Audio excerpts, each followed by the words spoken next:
Coming up in this week's episode. I still can't get my head around the fact that Beyoncé's won Best Country Album at the Grammys. Wow, one of those syllables is correct.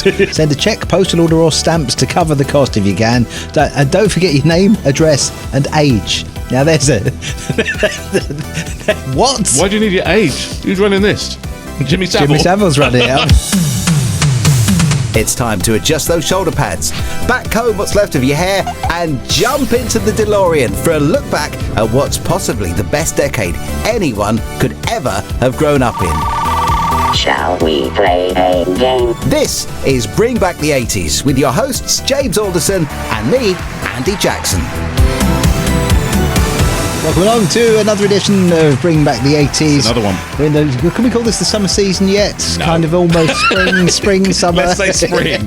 Let's hope for spring at some point. Snowdrops. Yeah, there's Maybe. the beginnings of new growths and so all Not that kind of stuff. So, what are we up to today, James? Cartoons. Yes. We've somehow got through approaching 2 years of doing this and never actually properly done an episode or two about cartoons, which I think was quite miraculous. Because it was like Saturday mornings was the time, it was our time on Saturday mornings, wasn't it? It was the time where your dad went out and washed the car and your mum maybe made everyone a breakfast, or she I don't know. Get the Sunday lunch on, good big she roast did a bit going of on, gardening, and we're sat Saturday mornings with cartoons from early.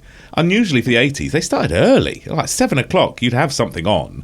You'd have a couple of crappy cartoons on, and then you'd have something like, I don't know, the CITV or whatever it was. BBC did some sort of show. It really was. You're right. It really was our couple of hours. Just on a Saturday, because Sundays were a washout, because Sundays were just disastrously You had to pray. Full of... It was pray. Pray. Pray from in the morning, pray at lunch. Oh, no, a bit of politics at lunchtime, wasn't there, with the World at 1. And then finish with Songs of Praise, Songs of Praise Game over, in the evening, Yeah. Sunday was you were out playing on Sundays, weren't you? Out all day. But Saturday mornings until the football came on the telly, and then your dad came in from washing the car and putting the wheels on or whatever he was doing, and your mum sat with the paper maybe, but Saturday mornings you and your that was weird. No, 8 years old, married with kids. No, that's haven't for you. But no, we with your siblings or with your mate who'd pop over, or your cousin who'd stayed the night or something, had a sleepover, and you were there, just looking at the telly. Maybe, and I seem to remember it was the only time that you weren't told off for being too close to the screen, because it was, I think, on Saturday mornings that was dad's time or mum's time or dad's time was just to get on and do with stuff, and they that it was like a deal had been done with the TV people to say that this is the kids' time, therefore this is our time to get the roast on and you were quite right with people washing their cars on the drive or in the road outside. I know, and being chatty to each other, neighbourly. Weird, wasn't it? We all knew who lived. I know who lived next door to me when I was a kid. Yeah. Paul and Graham lived next door, and their mum and dad, whose names I could not tell you now. You probably washed their car for them sometimes. Probably did. Bob a Job Week. Yes, Bob a Job Week. I still remember going around doing Bob a Job. Yeah, and helped the nan across the street. And she gave you 5 pence. So she walked away and you went, miserable bitch. And now obviously there's infinite channels for kids to watch whenever they want. And as it went through the 80s, obviously you'd have more and more kids' TV shows in the afternoons and into the early evenings. But Saturday mornings pretty much was you knew there was some cartoons happening, or around 4 o'clock in the weekday. Let's go for the first of the clips for today, and I thought I'd go with something homegrown and something from America, and see which one we like best.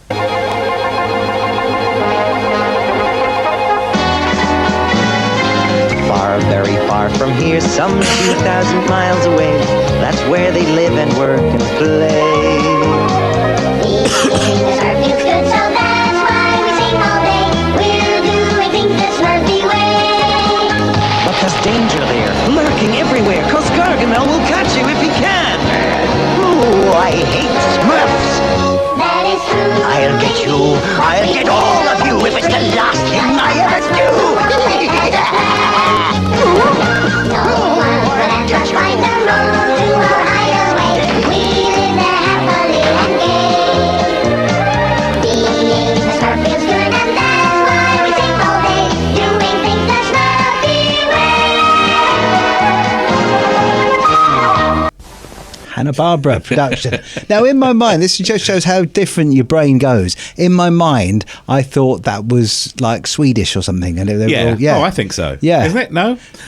I mean, Hanna-Barbera, I think, but the producer, I think, originally probably was some Nordic. Oh, it was country. yes, it was like a book written in the 50s. It was like a children's story. But I don't remember them speaking with American. But they must have spoke American. Yeah, maybe. There's certainly some classic voice actors there. Yes, who you recognise in various different Hanna-Barbera. The one who from Penelope Pitstop. Yes. He was always the baddie. The bad guy. And he was just, like you say, now we instantly recognise his voice. Yes. But then he was just we didn't put two and two together. Oh, what we also didn't put two and two together was there was just one female Smurf, bless her, who was clearly uncomfortable, surrounded by all these predators, and one baby Smurf. I don't know how that happened, because biology doesn't work like that. You don't have 100 men and one woman and one kid, but she's keeping the community going, bless her, but always very jolly and happy about it. I mean, I don't know why. I wouldn't be. I'd be miserable. She would be. I was surprised she could even walk, to be quite honest. I quite fancied her as a kid. I thought she was an attractive Smurf. But we also obviously had all the little Smurf collectibles and little characters and things. This was a computer that was put together with Papa Smurf or Grandfather Smurf. I can't remember what he was called. But I had loads of Smurfs. So again, collectible, loads of different characters to collect, and loads of different Smurfs doing all sorts, all the main ones. But then you had tennis Smurf and I don't know what it was, ping pong Smurf and cycling Smurf and God knows what. But yeah, I had shelves upon shelves of Smurfs. Ping pong Smurf was from Thailand, wasn't she? I think she was the one. This is very clever. This is this. If I find the right camera, this is what our computers used to look like, wasn't it? Yeah, massive. Where they were absolutely huge, heavy, and it was like now just bring your laptop. Yeah, it was if you had to move the computer from one room to another, 1,000 wires to undo. Big undertaking. Massive. At least 3 parts. Yeah, and a massive screen that not only was huge but weighed a ton as well. Yeah, I mean it was an armful. Yeah. I mean that must be a late 80s when they brought out Amigas and stuff like that, proper home computers and proper home PCs. But they reinvented Smurfs in the last sort of 10 years, didn't they, with the films that came out? Yes. 15 years. And surprisingly, my boys watched them, and obviously they weren't around when Smurfs first came around, 70s probably. Very popular Smurfs throughout the 80s. So yeah, good bit of fun. Good choice. Thank you very much. That's number one. We'll see what see if we're as good with the second one. We always like to kick off with a bit of a mystery sound as well.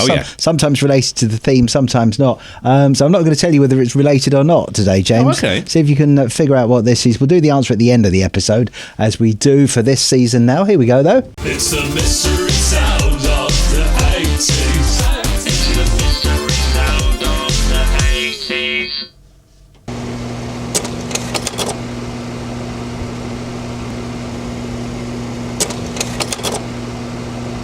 Any ideas? Yeah, I think possibly. Okay. But who knows? Tell me. Oh, yeah. I mean, it sounds a little bit like when a tape's got to the end of its auto stop on a Walkman. That's what it sounds like to you, is it? Yeah. Okay, interesting. One thing that's worth pointing out with this is that I probably watched the Smurfs right into my early teens, right? And it was quite a girly. That's what I was thinking. It was a girly But thing. even though it was mostly men, it was all about emotions, and it was all about feelings. And one of the Smurfs was upset because someone had said something, and the other Smurf's sulking, and the other Smurf's angry. And then the girl comes in and sorts it out, or just like they always do, obviously.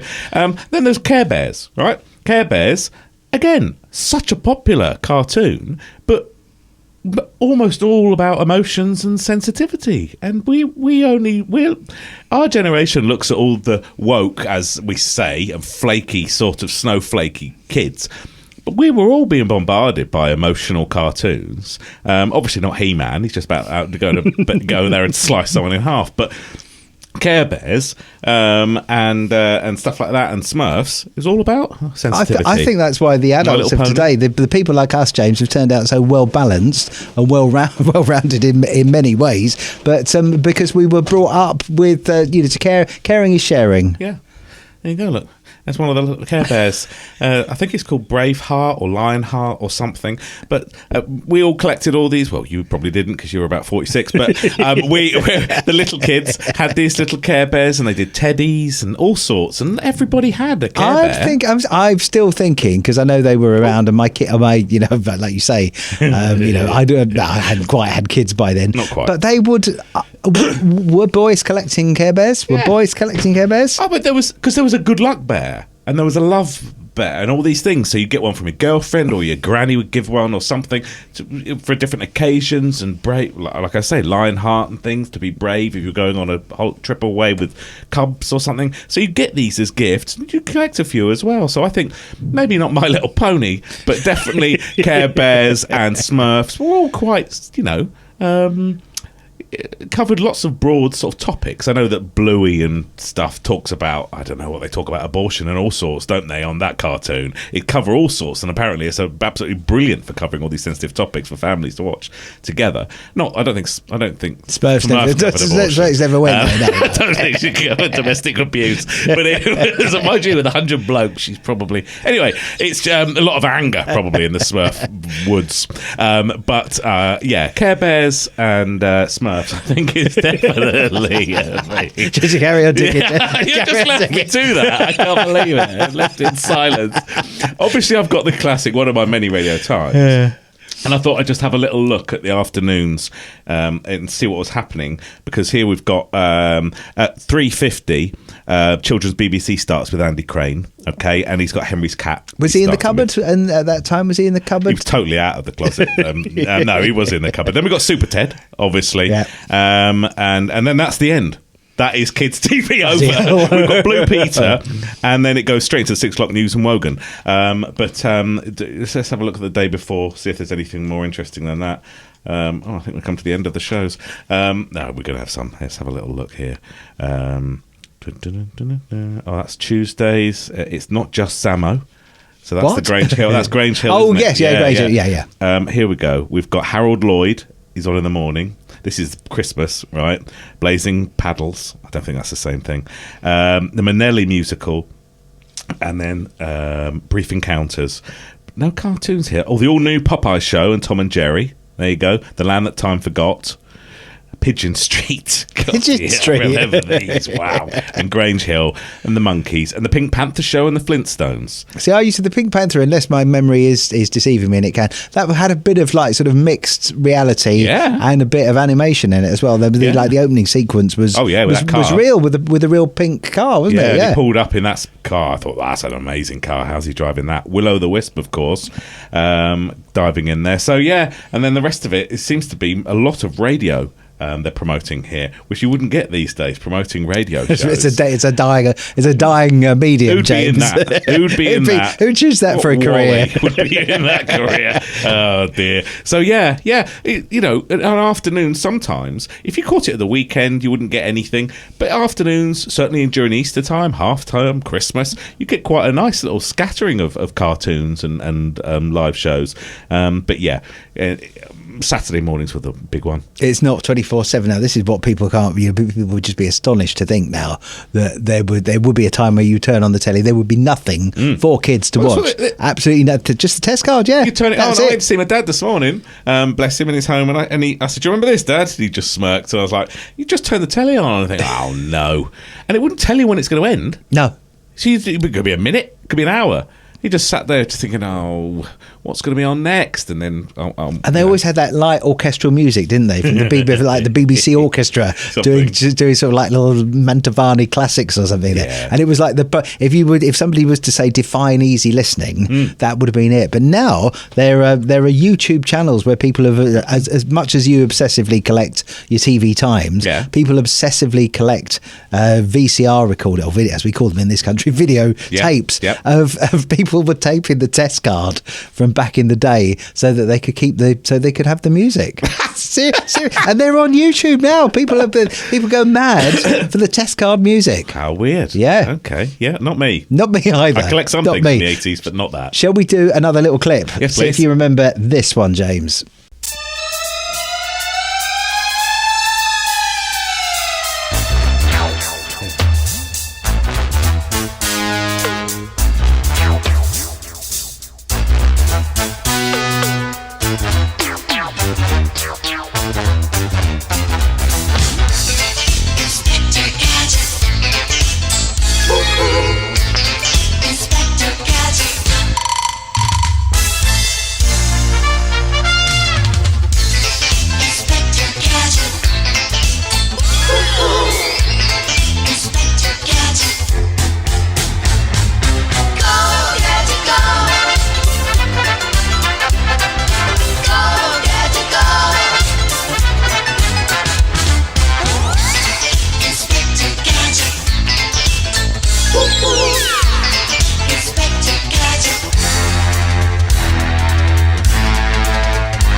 Can't get much Brilliant. more British than that, can you?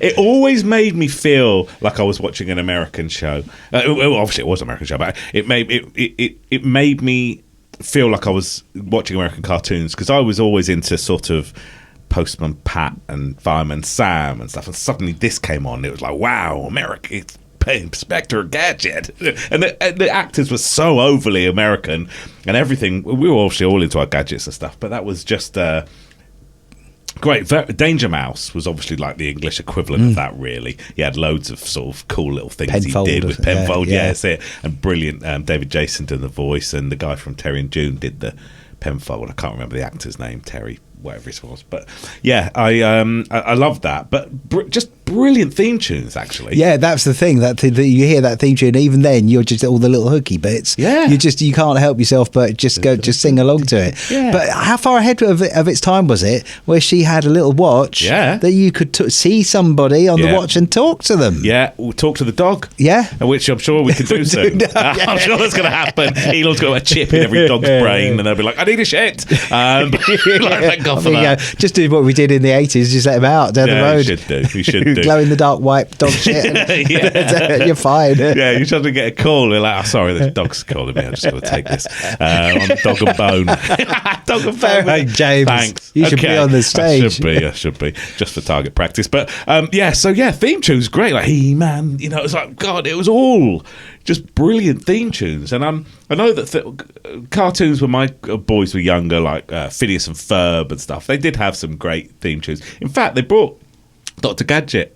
Inspector Gadget was they made a film with Broderick. What's his name? Matthew Broderick. Matthew Broderick, yeah. He played him maybe about 15 years ago again, maybe a bit longer, and I actually went to see that, and it was okay. It was not. I mean, they're trying to cash in on our generation, where they go, "Oh, look, like Transformers was when it came out in the late 90s, early 2000s." And The Simpsons as well, when the Simpsons movie came out. Yeah, I suppose. Yeah. They try and grab you, don't they, with the nostalgia, and you take your own kids along. And it's funny now with all Insta and stuff like that, they are showing these little clips and little bits of music, like Cilla Black's Surprise, Surprise. My boys know Cilla Black because of the surprise all the time. Upsettingly, though, my youngest had no idea who Madonna was. The other day, I was like, "What, Madonna? No, who's Madonna?" It's like, what about Kylie Minogue? No, I had the same thing with my kids. One of them said to me, "Who's Kylie Minogue?" Yeah, who is Kylie Minogue? I grounded my kid. I grounded him. Stay anywhere for a week, revise about Kylie, and I'll speak to you on Sunday. Difficult to imagine that people don't know Madonna and people don't know Kylie, but I suppose we don't know. If somebody said, "Oh, which one of these people is Drake?" would we know? No. And I think our generation would probably make some assumptions. So, but I think, they know Beyonce is, yes, and Jay-Z and Kanye, but even they aren't overly current. Not in my head. There are all these lots of more relevant or recent pop singers. I still can't quite get around. Still can't get my head around the fact that Beyonce has won Best Country Album at the Grammys. Wow, one of those syllables is correct. So I think that we've got it covered. We've definitely covered that award. I bet all those people who have spent their years honing their craft of country music, and I bet they were delighted as fuck. Yeah, I think. Well, there was a clip of the awards ceremony where she and Jay-Z walk in 40 seconds before the Best Country Album was announced. So they were obviously just sat out the back, turned up, took the award, and fucked off. I mean, I've always thought of both of those as a couple of countries singers. So I think that I think that that's pretty classic for me. I'm pleased with the awards. I don't know about you, James, but I'm getting hungry. Oh, okay. I'm getting hungry now. James's special lunchbox surprise. Now, help yourself. If I'm honest, this is my favourite bit. Well, Saturday mornings was a glass of milk for me, watching cartoons, and usually some biscuits. I say, but as a kid, we didn't have chocolate biscuits in the house, right? Not till I was a bit older. But you'd get a biscuit barrel. I don't know if houses have biscuit barrels still, or biscuit tins, big you know, they'd have a metal lid with suction on it. Go, yeah. And you got a lot of It biscuits would be an old in. Cadbury's tin or something, or an old... or a proper biscuit tin. biscuit tin, yeah. When it would have a circular knob on the top, and you pull it, and the suction will... and inside was whatever your mum had bought. Hopefully not just the dregs and the crumbs at the bottom. Now, these... My grandparents, great-grandparents, called these Nice biscuits. Are they Nice or nice? I think they say, have a Nice biscuit. We're like, where's that? I think that's maybe that's half the marketing, is it? Well, it's the geography, isn't it? It's in Nice. Yeah. From Nice, are they? But they're nice. I don't call it It says here they're from Leeds. Yeah, there you go. Well, it's probably nice biscuits. Now, something's telling me that these had a hint of coconut. Would I be right that they had a hint of coconut? Yeah. Am I allowed to open these ones? Yeah, I don't think I've actually tried any since I was a kid. Let's give it a go. This is from a well-known store that seems to stock random stuff from childhood, and you just think, I'll have some of them. Have a couple. Dive in. Yeah, I'm going to just dive in with the one, James, because you know me, my you've body had half of one. is a temple. Yeah. You're right. Does have something. Coconut, innit? Coconut. They taste exactly the same. Wow. That has not changed at all. Texture, size. I'm not even everything. exaggerating. That has taken me back for being a kid at my grandparents. Now, were these dippers? Were they dippy? Yeah, because they've got a coating of sugar on. And I think if you had a rich tea or a plain digestive or a Garibaldi or this, you'd have this because it's got some sugar on it. You can even see the glistening sugar on it. And that does taste the same. Wow. It's 100% the same. But I don't think at the time I realised it was coconutty. But now, thinking when I thought of the taste, I thought, coconutty. It's not a huge amount of coconut. No, but it's weird because we both hate the coconut licorice. No. Both hate that coconut licorice, but... Oh. That's lovely. Give me some Straight more back there, Jay. Straight back, James. Okay. Yeah, brilliant. Definitely a 9.5. Maybe even a 10. I don't know where you dig leave it these. down there. Where you digging these up from, James? But you're doing a very good job. Thank you. Just out the back delving field. deep. Found a buried bit of landfill.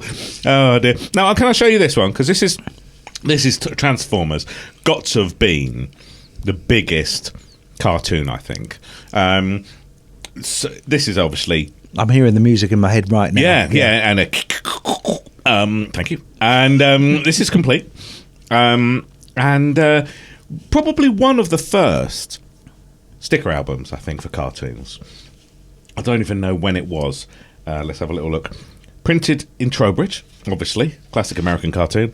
1986, there we go. So I would have been about 11, 12. I mean, this would have been everything. Because I couldn't really afford the original Transformers too much. They were big money. You know, you get one of the Decepticons or, Optimus Prime. You're talking 40 quid. Yeah. Which is, 150 quid, something like that in the 80s. Mental, crazy money. There was a load of knockoffs, like GoBots and all sorts of, weird little Trons, which were like a tenner. But this I could afford because, every weekend with your pocket money, you get a couple of sticker packs. And after about 7 years, you only had 40 to get. You had to send off for. So I'll let you have a little thumb That's through. good. Of course, it's Panini who just sewed up the whole sticker book thing, didn't they? Not anymore because kids want to complete it in 4 minutes. But we had the patience to wait for 3 months. We had nothing else to do though, James, because there was nothing on the telly apart from on the Saturday morning, and that was it. But also we talked to everybody in our class and in our year to see if they had any gots or needs with your stickers, and you go through it all in the playground whilst you're playing conkers and marbles. If you find that after having swapped your doubles with your friends, you only need a few more stickers to complete your collection, they can be ordered direct from Panini Stickers, Goswell Road, London, EC1V. List the number of each sticker required, up to a maximum of 25. How much do you think each sticker costs, including postage? 5p. Each sticker costs 3p. Wow. Send a cheque, postal order or stamps to cover the cost if you can. And don't forget your name, address and age. Now there's a... What? Why do you need your age? Who's running this? Jimmy Savile's running it up. How strange. But what weird thing. Your name, address and age. Well, like they're going to foil your plot as a grown-up. I don't. What is that about? You accidentally write 46 and go, oh, damn it, we're not sending you any stickers. But you have to physically just handwrite it, didn't you? Yeah. There was no other way. No other way. There we go. A bit of IBM dot matrix printer paper, scribble it on there, rip it off, put it in an envelope, send done. it off. Yeah, wow. James, end of another exciting album edition. We need to reveal the mystery sound. Oh, yeah. Just before we play it, tell me what you think it was Well, again. I mean, obviously everything bloody sounded like that. It was all click clonk. It was all like an analog sound, but it did sound to me like it was the end of a tape of some kind, auto stopping. Let's have a look and see if you're right here, James. It's the mystery sound of the 80s. It's the mystery sound of the 80s.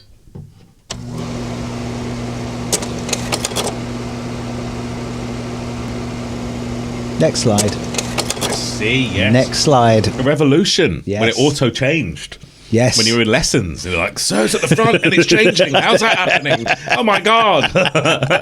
Yeah, and not an OHP thing that you just sort of slid a bit of plastic over the top to project it up. Oh, those were fun. Remember Did you them? remember those? And he'd Yeah. write on it. Yeah. Like it was projected. Just right on the board, you know, bed. Trying to be fancy with a bit of an old-fashioned Sharpie, the equivalent of. But yes, those were great, weren't they? Sometimes they'd have a remote. Sometimes it was just on a timer. And then you shout, "Oh, stop it. Go back. We need to go back a slide. You missed that. You were talking. Are you listening?"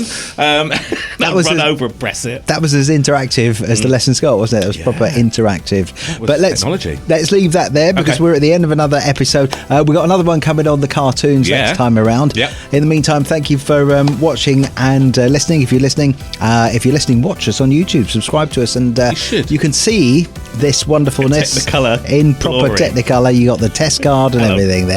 Until next time, we will see you next Tuesday. See ya. Thanks for listening to this week's edition. We'd love it if you could subscribe in your favourite podcast app. And don't forget, there's a video version on YouTube too. You can contact us using the links in the show notes and on the YouTube channel. And we'll see you next time for another edition of Bring Back the 80s.